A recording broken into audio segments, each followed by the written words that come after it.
$100,000 added to that in terms of interest. Trump, of course, and the team says that they'll appeal. What do you think more about Letitia James' statements? Is this something that maybe indicates that there's more going on here than, I don't know, serving the law or justice?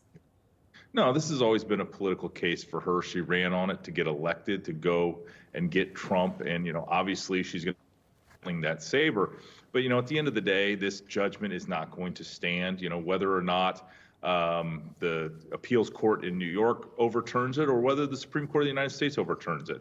I mean, this is definitely, and I know a lot of people have talked about, this is an unreasonable fine and probably invalid under the Eighth Amendment to the Constitution. But all that being said is, Letitia James is just rattling the saber because at the end of the day, Donald Trump said it last night at his town hall that he's got this amount of essentially in cash if he ever had to pay it. And so, her threatening to start taking his properties, I think is just her trying to be a tough guy instead of actually trying to solve the crime issue in New York or other challenges that they're facing, like businesses leaving their state.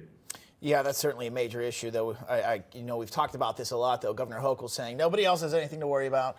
This is a one-off here that we just had to go after Trump because he's just such a bad person here. Let's move on to Hunter. In just a few days, he's going into deposition as well.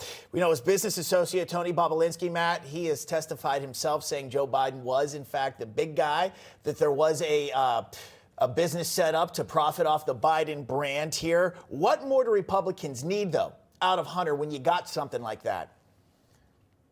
Well, first of all, they need Hunter to answer all the questions. And again, just like Jim Biden, I think this is a good opportunity to finally get him on record and to say what he knows, say how he got these various jobs in Ukraine and China and elsewhere, to lock into a story about the money transfers through these 20+ limited liability companies that were used to launder the money for the family, and why so many members of the family ended up receiving some of this money that were part of his business endeavors. So I think there's a lot of questions that only Hunter Biden can answer. And remember that they did this the right way. They got the documents, they have the bank statements, they have all the information. Now we'll see how Hunter Biden tries to weave this story because, at the end of the day, it seems to me that, Joe Biden lived a much better lifestyle after he left the vice presidency than he ever had during his 40 years of public service. Matt, let's head down to Georgia for a moment. I want to get your thoughts on Fani Willis and that, I'm just going to say, bizarre circus-like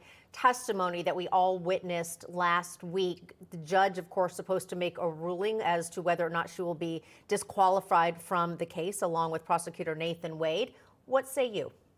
Yeah, it seems to me the evidence in that case was pretty clear that she had a financial conflict of interest, that she hired Mr. Wade, paid him a lot of money out of her office from the taxpayers of not only Fulton County, but also potentially out of COVID funds that the county received from the federal government, and then used that money to go on these lavish trips that were described, whether they were cruises, trips to Belize, and other Caribbean locales. And so I think the showing was made to disqualify her and her office. And so I think it's a pretty simple decision for this judge. But, at the end of the day, I think we saw how personal this has become for her because she knows that she's the only person that can drive this case because it is so thin against former President Trump. Some would argue there is financial motive. Again, as you were elaborating to there, Matt, Nathan Wade, he said, I think it was back in 2019, his firm brought in $187,000.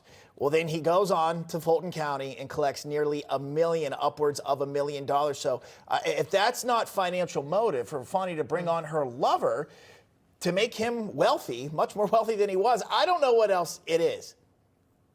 No, it's a great point, and I think the evidence was quite clear as to what their deal was. And there was testimony, obviously, about when the relationship started. The key witness to that was her former friend that she lived with for a time, or at least lived in her apartment. But I think there was a lot of smoke that they tried to create, and a smokescreen they tried to create. And so I think at the end of the day, this judge is going to have to sort through who he finds credible. And I think the credible witnesses suggested their relationship was going on before she was hired and before he was hired into the Fulton County Attorney's office to run the Trump case.